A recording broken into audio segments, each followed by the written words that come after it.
तोड़ेगा मैं अपनी बेटी का विवाह उसी के साथ कर दूंगा। आप लोगों ने भी बेटियों के विवाह किए होंगे, कभी आपने अपनी बेटी के विवाह में धनुष तोड़ने की शर्त रखी क्या? जल्दी बोलो, रखी हो तो बता दो जरा, कोई माई का लाल बतावे। आप कहो महाराज जनकपुर में धनुष था, हमारे यहाँ धनुष है ही नहीं, धनुष है ही नहीं। तुम्हारे यहाँ भी धनुष है, अब तुम्हारी समझ में नहीं आ रहा है तो हम क्या करें, लेकिन तुम्हारे यहाँ भी धनुष है। जनकपुर में तो एक ही धनुष रखा था, त्रेता में एक ही धनुष था, लेकिन आज तो घर घर में धनुष रखा हुआ है। आप कहो महाराज कैसी बात कर रहे हो, जरा बताओ तो कि कौन सा धनुष रखा है घर घर में। जनकपुर में एक पिनाक धनुष रखा था और उस पिनाक धनुष ने जनकपुर में समस्या पैदा कर दी थी, लेकिन आज कलिकाल में घर घर में दहेज रूपी धनुष रखा हुआ है और ये दहेज रूपी धनुष उस पिनाक धनुष से ज्यादा खतरनाक है। बोलो है खतरनाक कि नहीं? मैं एक बात कहना चाहता हूं, आज कान खोल के सुन लो, शादियों का समय तो वैसे भी चल रहा है। बोलो चल रहा है कि नहीं? बहुत जबरदस्त सारग है आज। हमसे लोग कहने आए थे महाराज जी आज बहुत सारग है, इतनी सारग है कि आज लोगों को फुर्सत नहीं, 15-15, 20-20 जगह जाना है। चलो भाई सारग का समय है इसलिए लोग गए भी हैं, कुछ आ भी गए हैं, कुछ जा भी रहे हैं, क्योंकि शादियों में सबको जाना आना है, कोई बात नहीं। लेकिन आप सब मन को एकाग्र करके मेरी बात सुन रहे हैं, जरा सुनते जाना। ये दहेज रूपी धनुष बोलो आज घर घर में रखा हुआ है कि नहीं? और दहेज रूपी धनुष विवाह में सबसे बड़ी समस्या बना हुआ है, सबसे बड़ी समस्या, जटिल समस्या बना हुआ है। आज का पिता सोचता है कि मैं अपने बेटे का विवाह करूंगा तो बेटा मेरा करेंसी है, 5 लाख लूंगा, 7 लाख लूंगा, 8 लाख लूंगा, 10 लाख लूंगा। बोलो भाई। और बेटी का बाप कहता है कि आज बेटी ना होती तो मुझे कर्जदार नहीं बनना पड़ता। आज बेटी का बाप कह रहा है कि मुझे कर्जदार नहीं बनना पड़ता अगर मेरे घर में बेटी ना होती, आज बेटी के कारण मुझे कर्जदार बनना पड़ रहा है। और बेटे का बाप कहता है कि बेटा मेरे यहाँ आ गया इसलिए मेरे यहाँ तो करेंसी आज हम 10-5 लाख रुपया निश्चित रूप से लेंगे। लेकिन सावधान, कान खोल करके मेरी बात को सुन लेना। त्रेता में एक जनक रो रहे थे क्योंकि धनुष नहीं टूटा था, ये पिनाक रखा हुआ है, ये धनुष नहीं टूटा, तो त्रेता में एक जनक रो रहे थे। आज कलयुग में घर घर में जनक रो रहे हैं।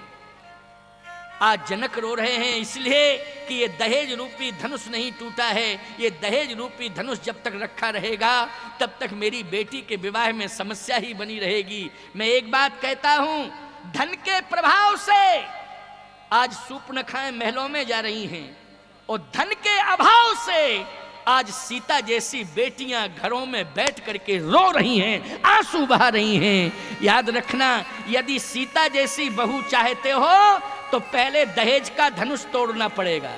ये दहेज रूपी धनुष अगर टूट जाएगा तो निश्चित है तुम्हारे घर में सीता जैसी बहू आ जाएगी। और जब तक ये धनुष रूपी, दहेज रूपी धनुष नहीं टूटेगा तुम्हारे घर में कभी सीता जैसी बहू नहीं आ सकती है। आज सबसे ज्यादा परेशानी तुम्हें हो रही है। तुम चाहते हो कि घर में बहू आएगी तो सेवा करेगी, लेकिन बहू घर में आती है तो कहते हो महाराज जब से घर में बहू आई तब से समस्या पैदा हो गई। क्या समस्या पैदा हो गई? महाराज ब्यारी करके सोती है और सूर्य भगवान आके जगाते हैं। सूर्य भगवान, किरण निकलती है तब उठती है। अच्छा, उठते ही कहती है मम्मी जी जरा चाय है क्या, मम्मी जी चाय है क्या? तो बेचारी बूढ़ी सास जो है चाय बना के दे रही है। समझ में बात आई कि नहीं?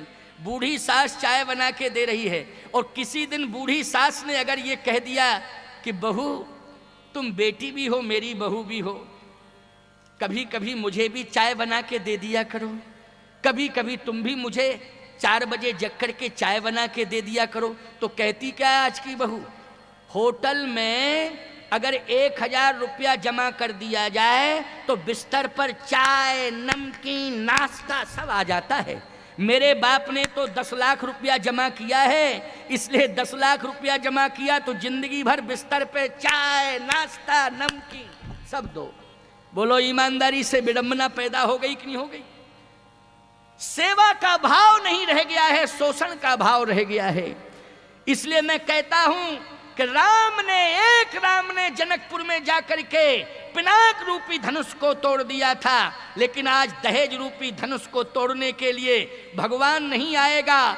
अगर दहेज रूपी धनुष टूटेगा तो नौजवान के द्वारा टूटेगा। नौजवान अगर संकल्प ले ले कि हम बिना दहेज के विवाह कराएंगे, ईमानदारी से बताओ ये दहेज रूपी धनुष टूट जाएगा कि नहीं टूट जाएगा? ये नौजवान को संकल्प लेना पड़ेगा। और भारत का नौजवान अगर ये संकल्प ले ले कि मैं दहेज रूपी दानों को नष्ट कर दूंगा, दहेज रूपी धनुष को तोड़ दूंगा, तब मैं विवाह कराऊंगा। और यदि बिना दहेज के उसने विवाह को स्वीकार कर लिया तो मैं दावे के साथ कह सकता हूं कि वो स्वयं राम बनेगा और उसकी पत्नी सीता बन करके, सीता राम बन करके दोनों परिवार नहीं राष्ट्र का उत्थान करेंगे। इसलिए आज दहेज की समस्या को हमें हटाना पड़ेगा। नारी सुहागनी प्राण गवावती, आज दहेज के कारण ही तमाम बहुओं ने आत्महत्याएं कर ली हैं।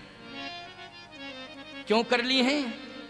क्योंकि पर्याप्त मात्रा में बाप धन नहीं दे पाया तो ससुराल में जाकर के ताने बाने सुनने पड़े, और ताने बाने सुनने पड़े तो उन्होंने आत्महत्या करने का संकल्प ले लिया।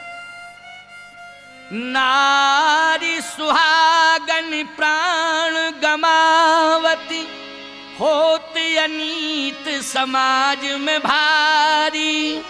और जो धन टूटे नाही दहेज को, तो सीता सती रही गई है कुंवारी। जो धन टूटे नाही दहेज को, तो सीता सती रही गई है कुंवारी। इसलिए